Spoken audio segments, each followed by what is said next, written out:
Então, pessoal, como nós já definimos o elipsoide e o geoide, vamos ver agora a importância de estudar a diferença entre estes dois modelos de representação terrestre.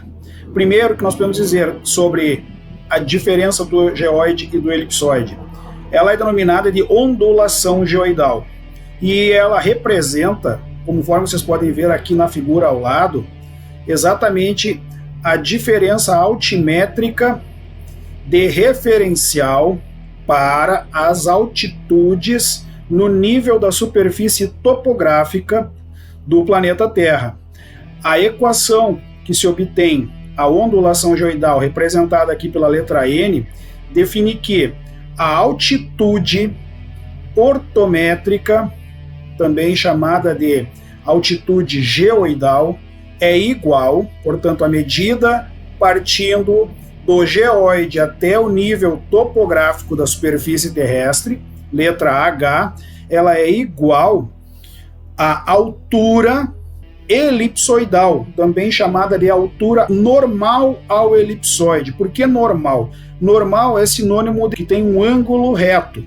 E aqui, então, mais adiante, nós já vamos ver que, definindo tanto uma quanto outra, isso vai ficar mais claro. Como eu estava ilustrando para vocês, essa figura aqui, extraída do livro do Sampaio e da Brandalize, pode esclarecer um pouquinho melhor. A determinação métrica da superfície topográfica em linha verde aqui parte do geoide, certo? Do nível médio do mar. Então, o nosso zero das nossas altitudes ortométricas, as altitudes em relação ao nível do mar, é representada aqui pela letra H, e nesta ilustração o geoide aparece na linha vermelha, o elipsoide numa linha pontilhada em amarelo e a superfície topográfica, como eu comentei antes, em verde. Aqui embaixo eu vou chamar a atenção para o que está escrito aqui, ó. As altitudes ortométricas são as altitudes existentes no mapeamento topográfico brasileiro que consta nas cartas topográficas. São as nossas altitudes cartografadas, as altitudes de referência. Já o caso da altitude geométrica, que a gente chama de altura geométrica, e eu já vou abordar esses dois conceitos, altitude e altura, mais adiante. A altura geométrica, que é o termo que eu recomendo vocês assimilarem, é exatamente a diferença de nível existente entre um ponto na superfície terrestre e a superfície do elipsoide. Como é que está escrito aqui? Ó? A determinação métrica da superfície topográfica terrestre parte do elipsoide, também chamada de altitude elipsoidal. E as altitudes elipsoidais, ou geométricas, são as altitudes levantadas com receptores de sistemas de navegação global por satélite, GNSS. Olha aqui a ilustração na figura ali, ó. Vou voltar na figura referente à altitude ortométrica. Olha o equipamento aqui na altitude ortométrica que ele está usando. Um nível, um equipamento topográfico. Aqui, na altitude geométrica, na altura elipsoidal, está usando aqui um equipamento de medição de posição geodésica, um receptor GNSS. Vejam aqui que há uma constelação de satélites que emite sinais de posicionamento, que tem o seu referenciamento, portanto, essa constelação de satélites GNSS tem o seu referenciamento altimétrico centrado no centro de massa do planeta, no centro geométrico do planeta, que é o centro geométrico do elipsoide.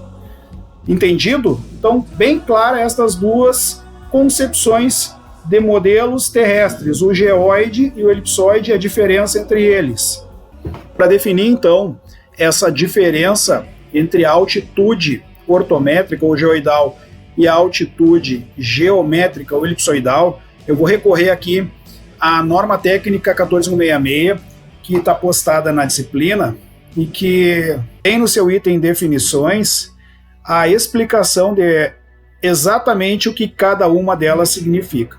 No item 3.1, onde a gente está vendo aqui altura geométrica, altura, diferença de nível entre dois pontos quaisquer. Essa definição aí é clássica.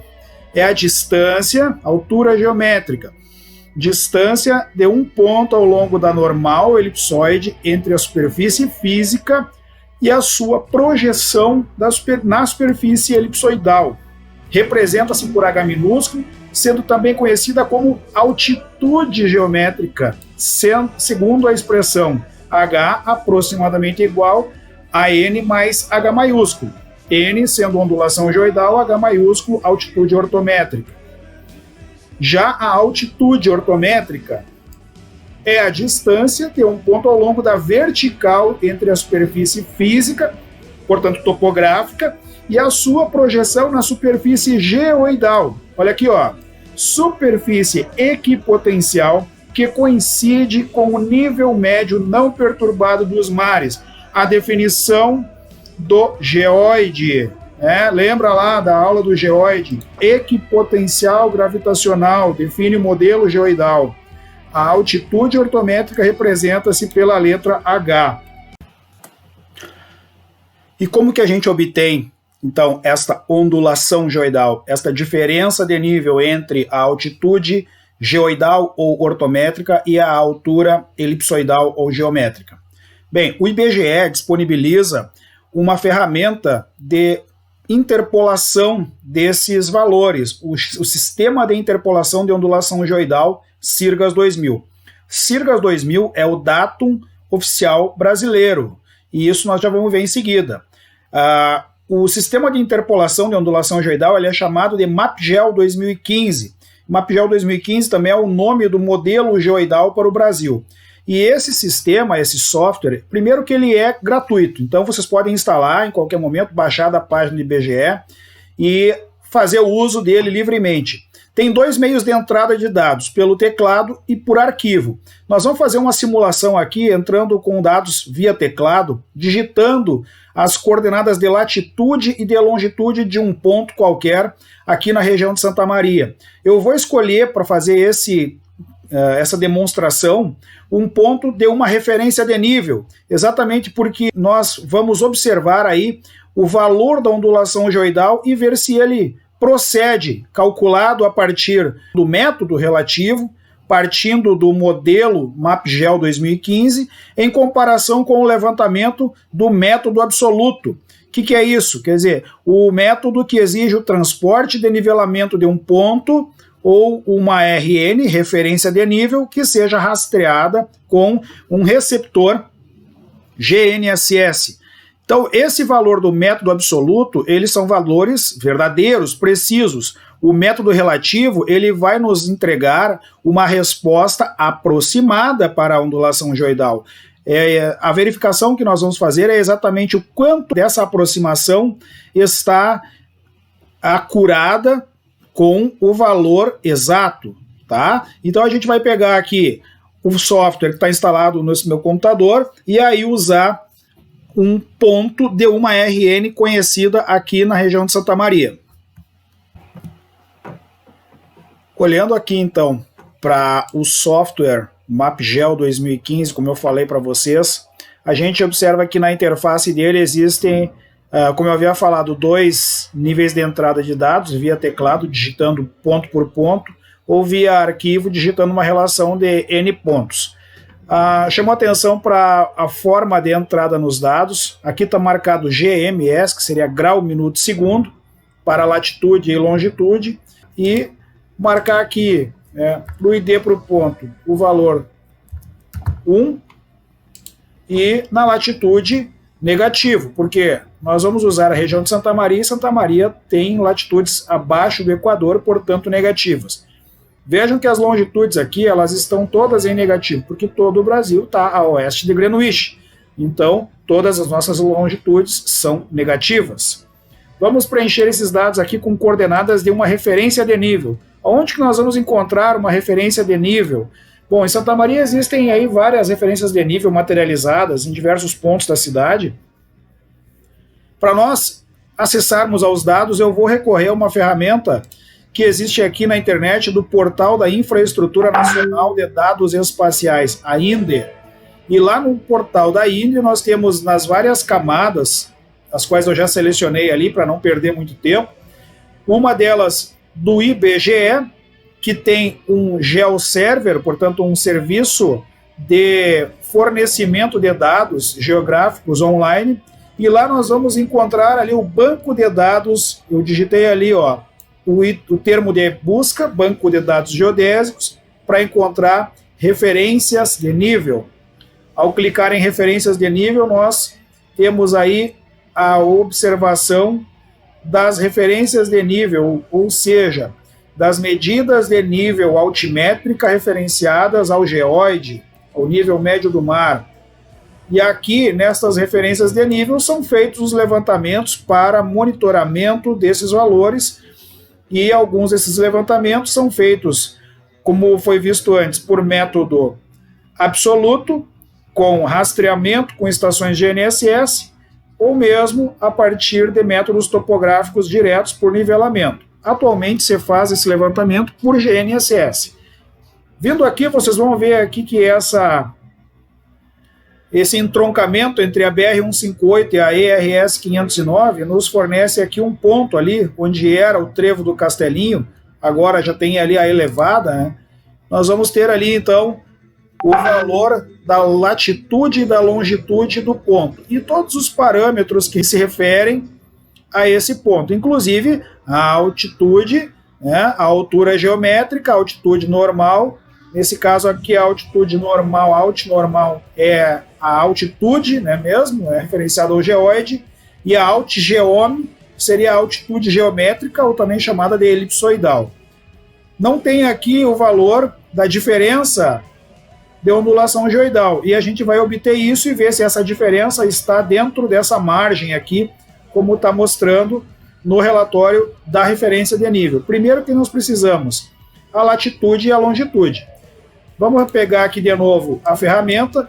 Portanto, nós temos aqui um ID, que pode ser qualquer número, eu dei o número 1 para ele, e a latitude já em grau decimal.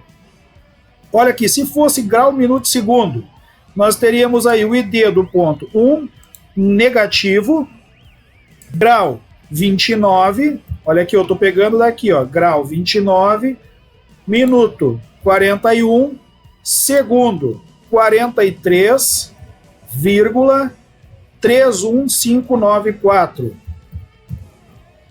Na longitude, todas negativas, em grau minuto segundo, 53 graus, 46 minutos, 30,31357.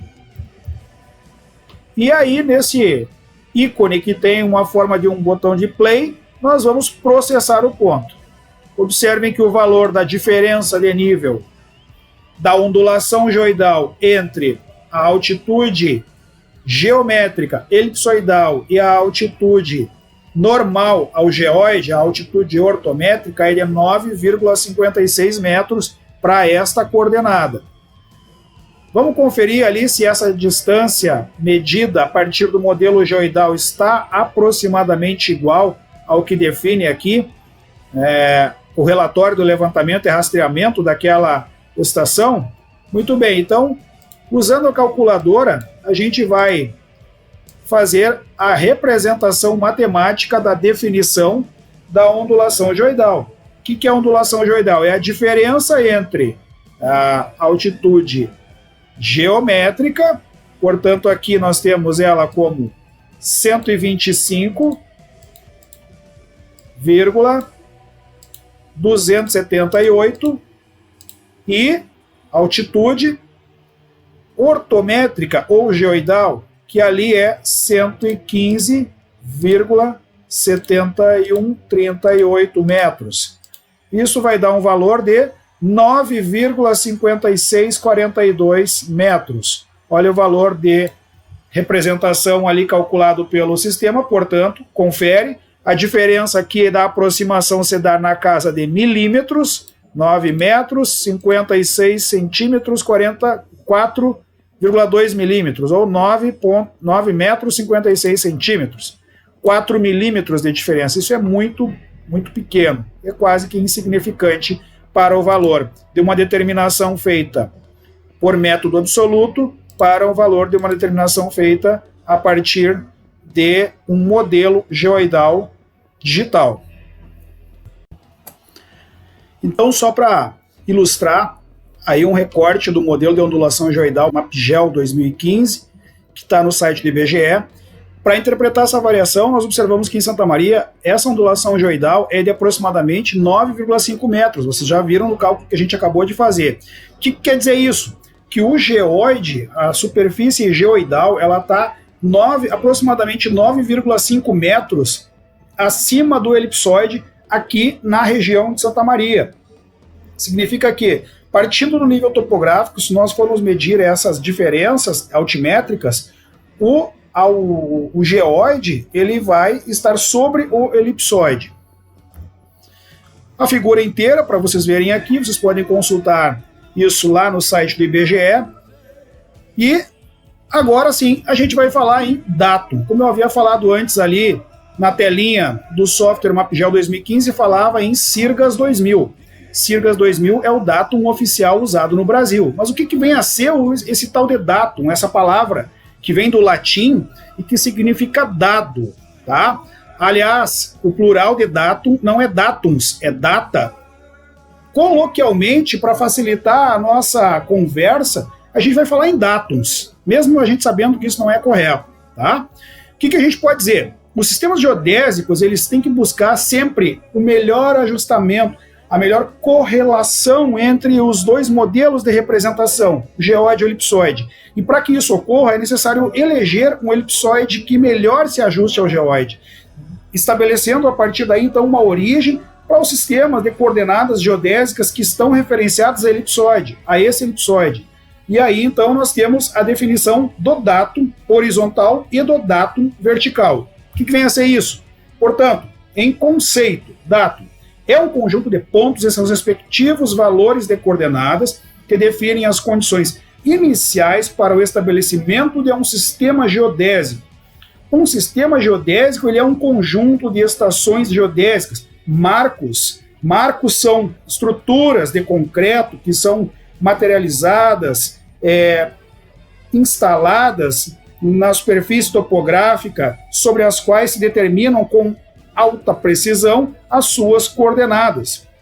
Um datum ele é constituído pela adoção de um elipsoide de referência, que representa a figura matemática do planeta Terra. Lembra? Elipsoide é um modelo de representação matemático do planeta Terra.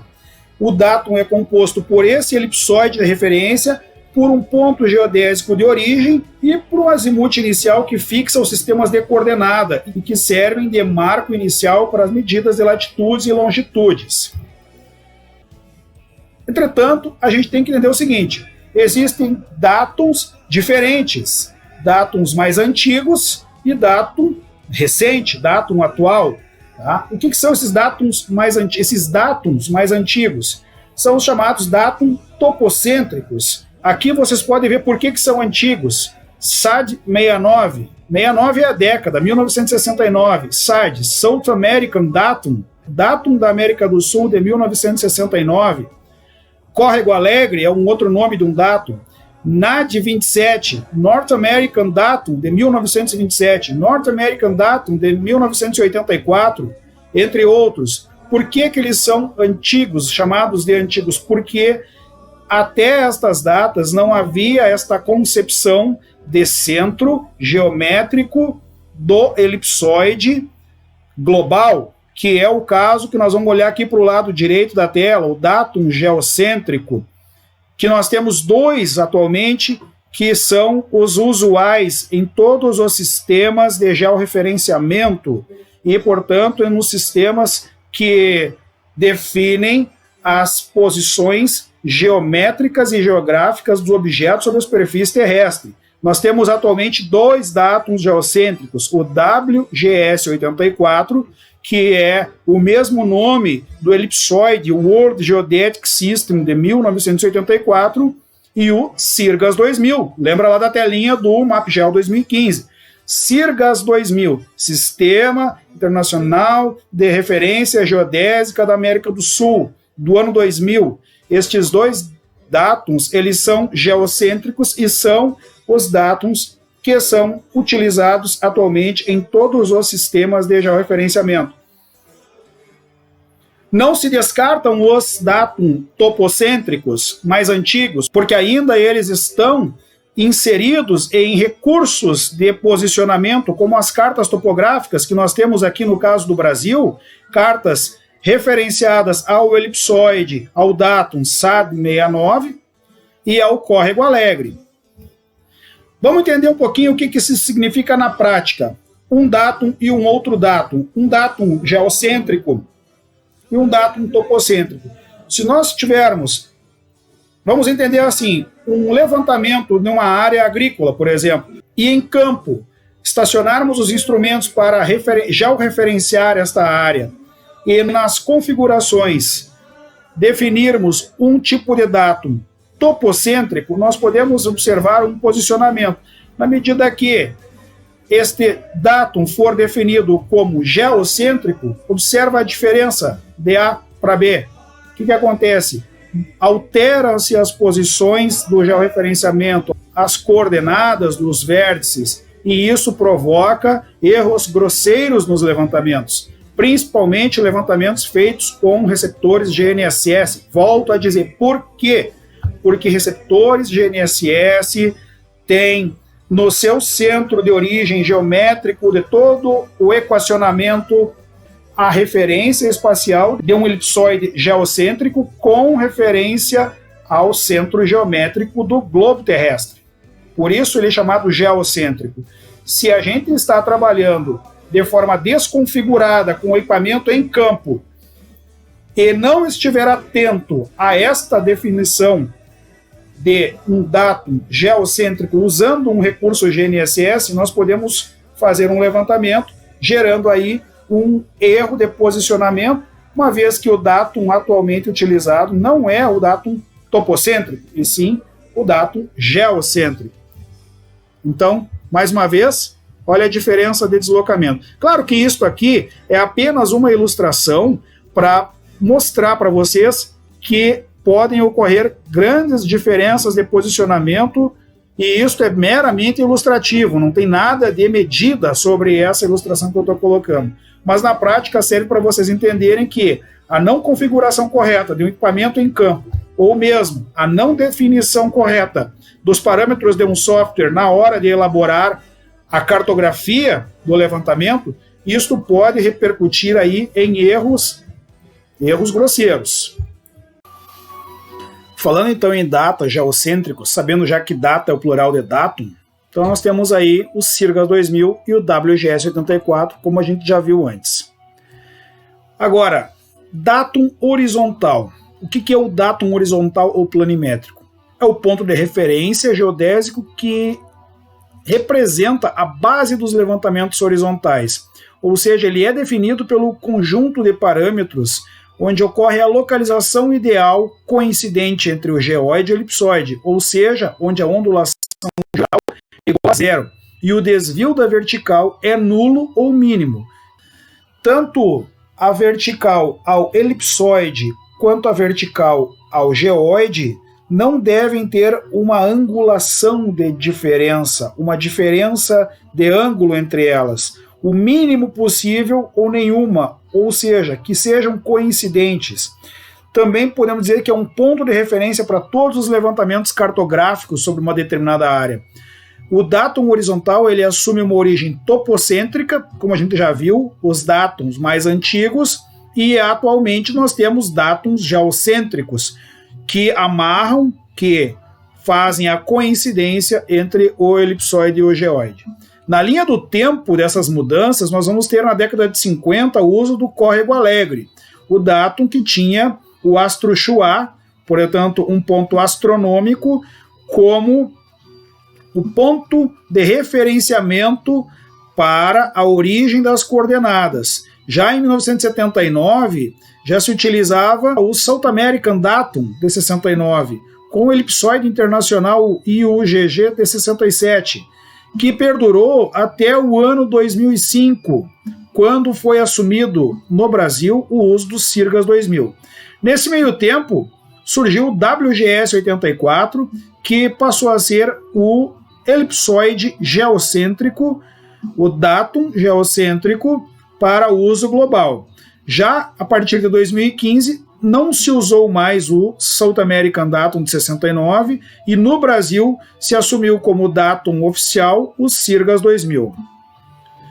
Essa ilustração mostra a diferença de datum ajustado para diferentes partes do globo. Mostra aqui a América do Sul com o datum para a América do Sul na cor azul e a América do Norte com o datum cor verde para a América do Norte. Ambos buscando um melhor ajustamento ao geoide, representado na cor marrom. De forma geométrica, essa ilustração mostra que essas diferenças entre um datum geocêntrico, aqui representado por Sirgas, na linha, nos eixos em cor preta, e um datum topocêntrico, na cor vermelha, representando o SAD 69, isso promove um deslocamento métrico, um deslocamento de distância da localização do ponto. Essa distância ela pode ser melhor representada aqui quando nós consideramos, por exemplo, o datum 2 e o datum 1. Se a gente for assumir o datum 1 como um datum topocêntrico e o 2 como geocêntrico, esse deslocamento ele pode reproduzir diferenças bastante grosseiras da ordem de décimos de grau. Olha aqui, ó. A coordenada de latitude e longitude do datum 1 e do datum 2 tem 0,1 décimo de grau. Né? Se vocês observarem aqui, menos 85,31 grau para datum 1 de latitude, datum 2 menos 85,30. E a mesma coisa na longitude.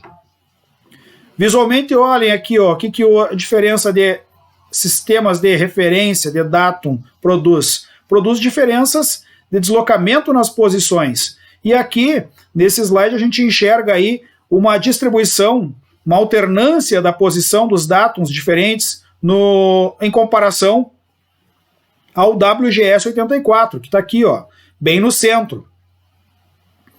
Nós temos aí até centenas de metros se esses datums forem utilizados de forma equivocada na configuração dos equipamentos. Olha aqui o South American de 69, ó. Aqui está na borda do centro, olha o deslocamento ali como a gente já viu antes.